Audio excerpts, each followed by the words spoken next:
광우병 위험으로 금지됐던 네덜란드와 덴마크산 쇠고기가 내년에 본격 수입될 것으로 보입니다. 이에 한우 농가들은 국내 한우 산업이 타격을 입게 될 것이라며 우려의 목소리를 높이고 있습니다. 농약 허용물질 목록 관리 제도인 PLS의 시행을 늦춰야 한다는 정치권의 목소리가 높습니다. 제도의 연착륙을 위한 대책이 마련되지 않아 자칫 농민들이 피해를 볼 수 있다는 우려입니다. 수확철을 맞아 농협이 6만여 명의 봉사자들과 함께 일손 돕기에 두 팔을 걷어붙였습니다. 또한 일손 부족으로 어려움을 겪는 농민들을 위해 농축협에 파종기와 트랙터 등 300억 원 상당의 밭작물 농기계를 지원했습니다. 일반 대추보다 3~4배가 큰 사과 대추가 제철을 맞아 대형마트에서 일제히 판매되고 있습니다. 달콤하고 아삭한 맛은 물론 영양도 풍부해 소비자들의 큰 호응을 얻고 있습니다.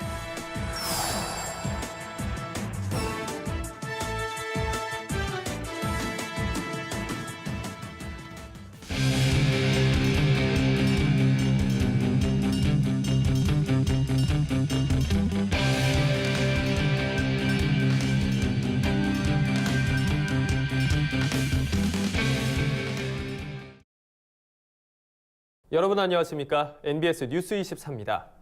광우병 위험으로 금지됐던 네덜란드와 덴마크산 쇠고기가 이르면 내년 상반기 국내에 수입될 것으로 보입니다. 이 가운데 한우 농가들은 유럽산 쇠고기가 본격적으로 들어오면 국내 한우 산업에 피해를 줄 것이라며 우려의 목소리를 높이고 있습니다. 신건 기자가 보도합니다. 최근 국회 농림축산식품수산위원회가 전체 회의를 열고 네덜란드와 덴마크산 쇠고기 수입 위생 조건을 상정했습니다. 이로써 네덜란드, 덴마크산 쇠고기 수입 허용 절차가 막바지에 다다르고 있다는 게 전문가들의 전망입니다. 지난 2000년 광우병이 유럽 지역에서 발생하면서 정부는 유럽산 쇠고기의 수입을 전면 금지했습니다. 그런데 우리나라가 네덜란드와 덴마크산 쇠고기 수입을 검토하게 된 건 유럽연합의 거센 요구 때문입니다. 유럽연합은 우리나라에 최소 1개 회원국에 대해 수입이 허용되지 않을 경우 WTO 제소와 같은 법적 조치까지 검토하겠다는 입장을 밝히는 등 공세 수위를 높여왔습니다. 이에 우리나라는 2012년 유럽산 쇠고기에 대한 안전성 연구를 마친 뒤 수입 허용 절차를 진행하겠다고 통보했습니다.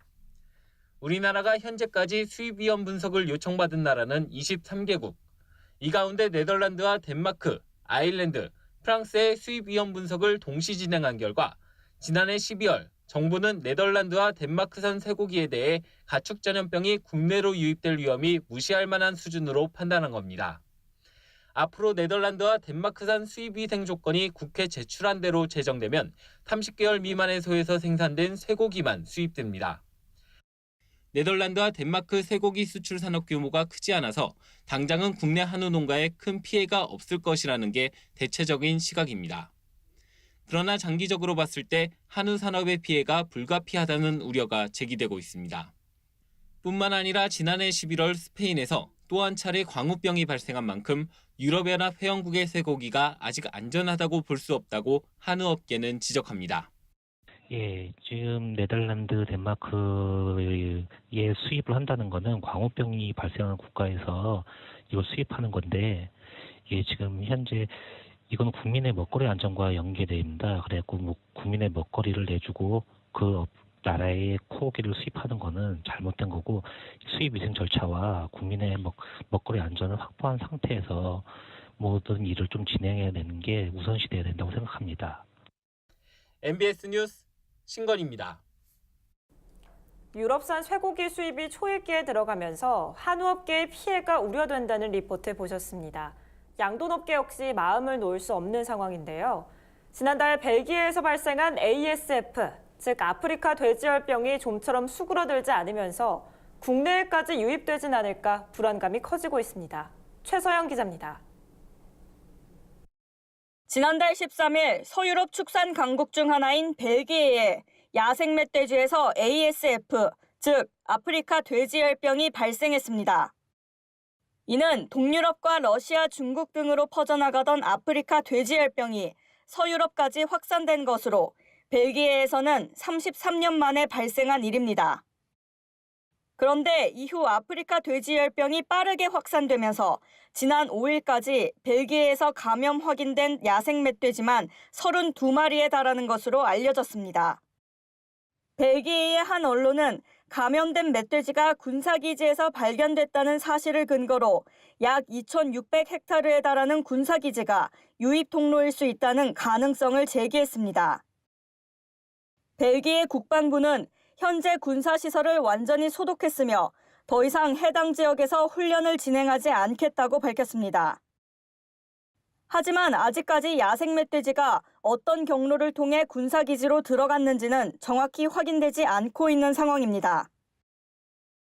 이에 따라 농식품부는 지난달 14일부터 벨기에산 돼지고기와 돼지 생산물의 수입을 금지하고 아프리카 돼지열병의 국내 유입 방지를 위해 대책반을 구성하여 총력을 다하고 있습니다.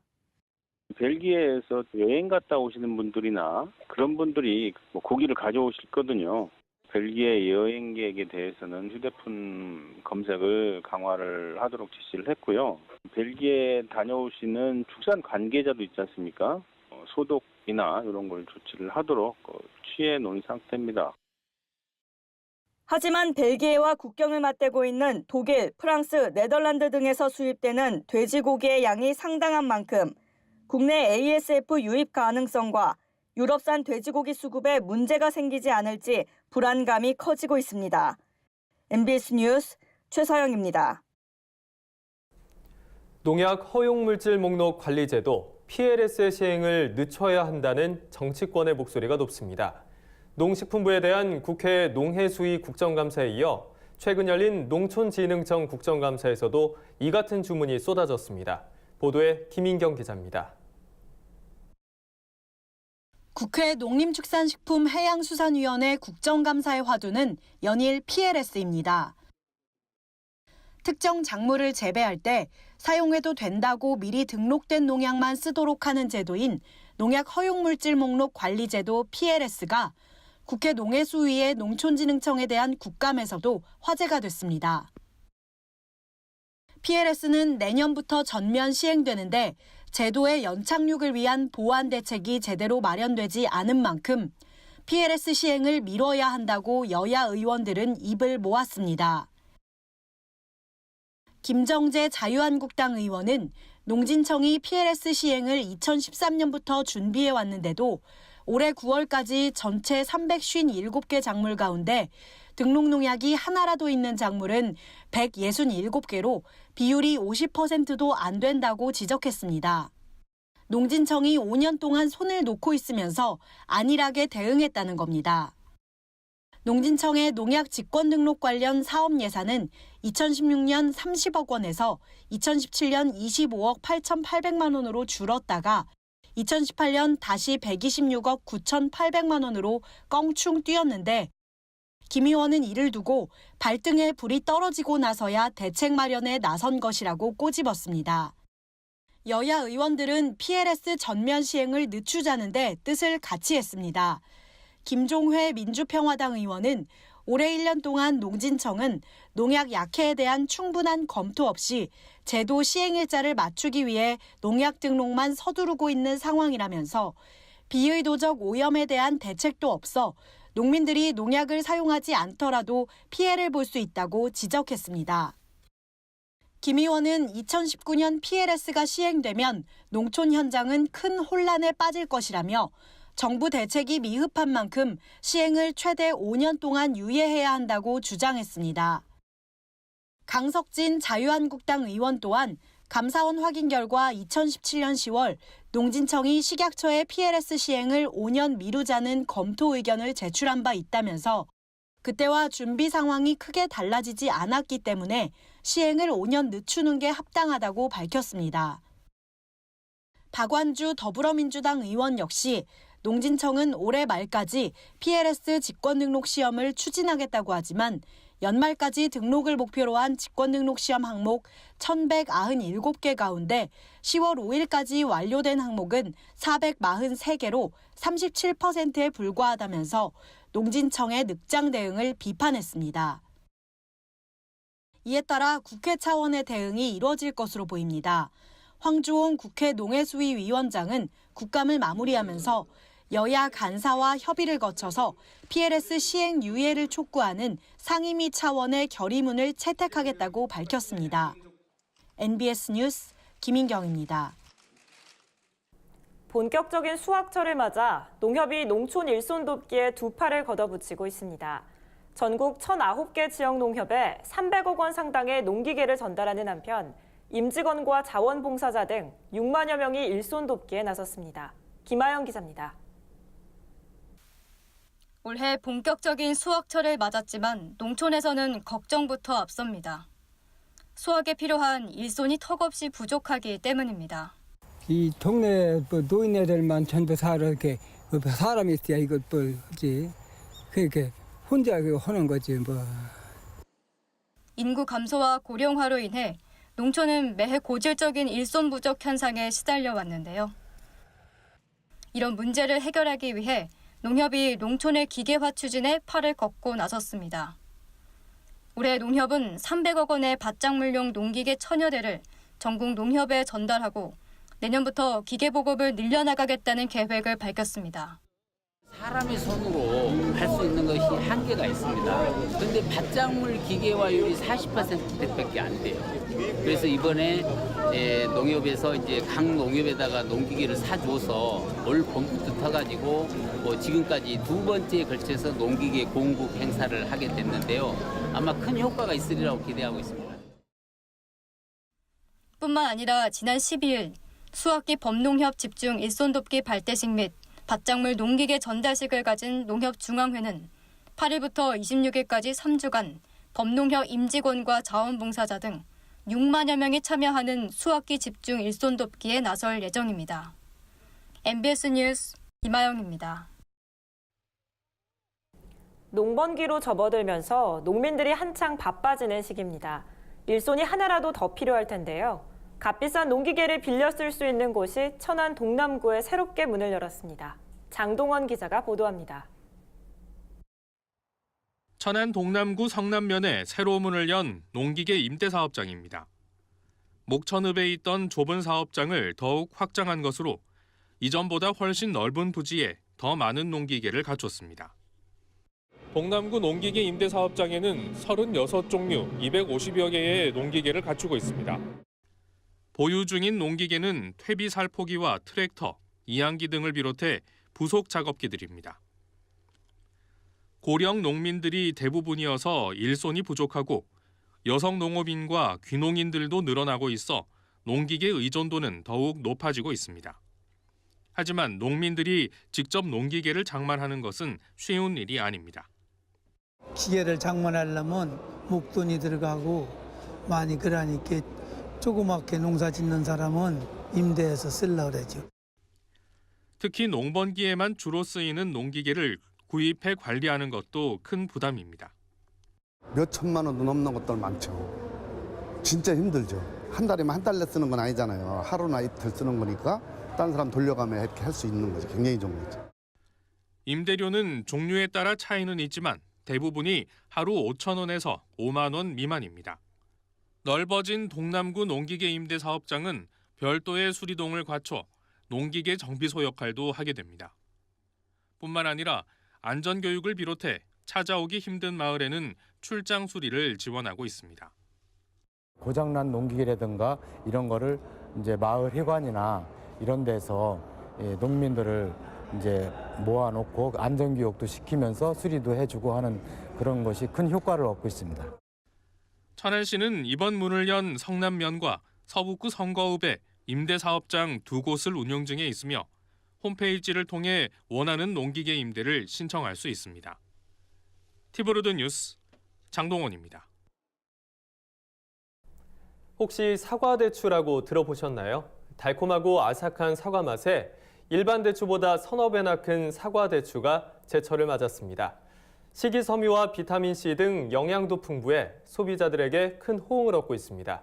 최다혜 기자가 전합니다. 지름 4cm, 무게 40g 안팎으로 달걀만한 크기의 사과 대추. 당도도 20브릭스 이상으로 달콤한 맛이 일품인데요. 제철을 맞은 사과 대추가 주요 대형마트에 선보이면서 소비자들의 인기를 얻고 있습니다. 왕대추가 커서 일단 식감이 좋고요. 그다음에 과육도 많았고 단맛도 많이 나요. 그래서 요즘에는 씹는 맛도 좋고요. 그래서 왕대추를 자주 먹게 됩니다. 지나가다가 보니까 아주 사과 대추라고 이름도 생소했었는데 먹음직스럽게 보이고 아주 모양이 좋은데 뭐 이런 대추가 있나 이래서 발걸음이 멈춰졌습니다. 보아하니 맛이 있을 것 같이 보여요. 그래서 선택하게 됐습니다. 충남 청양군의 한 농가. 잘 익은 사과 대추 수확에 한창입니다. 올해는 생산량이 크게 증가한 데 이어 수요도 늘면서 사과 대추가 새 소득 작목이 될 것으로 기대하고 있습니다. 제가 이 하우스를 한 10동 정도 하거든요. 그래서 한 1억 2천 정도 예상하고 있습니다. 그러나 일각에서는 향후 수년간 생산량이 급증할 경우 시세 하락 등을 우려하는 시선도 있습니다. 사과 대추가 지금보다 소비가 급격히 늘어나기는 어려운 품목인데다 9월 말부터 10월 말 약 한 달 안에 출하가 집중되기 때문입니다. 따라서 주산지들이 무리하게 재배 규모를 늘리기보다는 품질 향상에 주력하는 한편 지자체와 농업기관이 나서서 가공식품의 연구개발도 병행해야 한다는 목소리입니다. MBS 뉴스 최다희입니다. 농업계의 화제가 된 인물을 소개하는 이슈엔 사람입니다. 가을의 한중간, 요즘 나들이 하기 좋은 날씨죠. 강원도 횡성의 전통 야생화를 정성껏 가꾸고 개방해서 나들이 명소로 소문난 정원이 있습니다. 오주석 기자가 다녀왔습니다. 청명한 가을 하늘 아래 저마다 어여쁜 얼굴을 보여주는 꽃들로 가득한 정원이 있습니다. 입구에는 천일 동안 꽃을 피운다는 천일홍이 분위기를 화사하게 만들고 다몽색과 흰색으로 피는 구절초가 가을의 분위기를 드러냅니다. 이 정원은 13년 전 이곳에 자리 잡은 김채윤, 이우성 씨 부부가 만든 곳입니다. 축산 농가인 남편과 결혼해 횡성의 터를 잡은 부인 김 씨가 하나 둘씩 꽃을 심은 게 그 시작이었습니다. 횡성에 씹으라서 살다 보니까 상가들의 그 지천인 야생화가 너무 예뻤어요. 그래서 이제 꽃노름이라는 그 여가 활동을 하게 됐어요. 좀 더 좋은 작품을 만들기 위해서 하나 둘씩 이렇게 정원에 심던 꽃이 지금 이렇게 많은 꽃을 가꾸게 되었어요.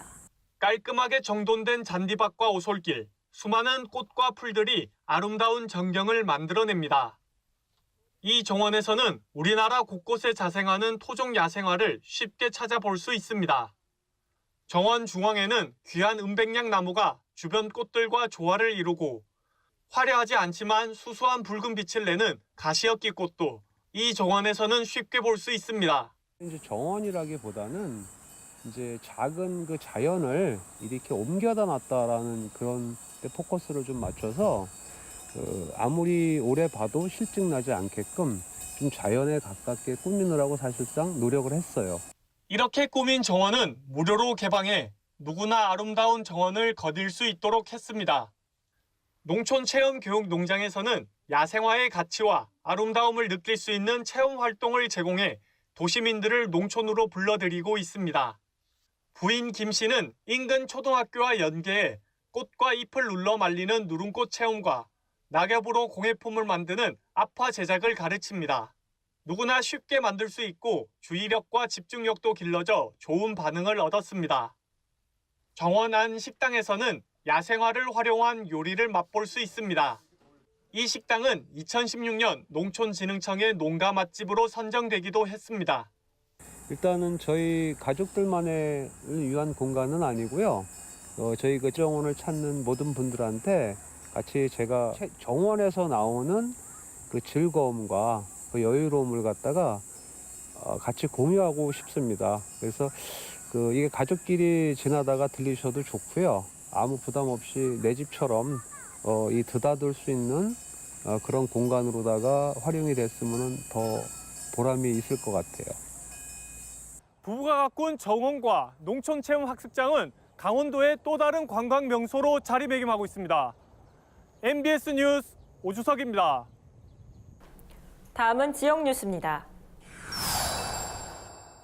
충북 음성의 홍창영 씨가 키운 암소가 2018 전국 한우 경진대회의 최고상인 그랜드 챔피온으로 선정됐습니다. 그랜드 챔피온으로 뽑힌 소는 체적 균형이 뛰어나고 후구가 발달돼 있어 좋은 점수를 받은 것으로 알려졌습니다. 정읍 씨가 단풍미인 씨 없는 수박의 일본 수출길이 열렸다고 밝혔습니다. 단풍미인 씨 없는 수박은 일본 후쿠오카 교토 상점에 납품될 예정이며 계약 물량은 48톤으로 이달까지 3차례에 걸쳐 계약이 더 추진될 계획입니다. 순천 로컬푸드 직매장의 매출이 100억 원을 돌파했습니다. 760여 농가가 참여하는 로컬푸드 직매장은 매출의 88%가 농가에 돌아가 소득 증대에 도움이 되고 있습니다. 2018년 전주 비빔밥 축제가 오는 25일부터 나흘간 한옥마을과 국립무형유산원 일원에서 열립니다. 이번 축제에서는 전주 음식의 명인과 명가, 명소가 한자리에 모이는 특별한 프로그램을 선보일 예정입니다. 저희가 준비한 소식은 여기까지입니다. NBS 뉴스 24 마칩니다. 함께해 주신 여러분 고맙습니다.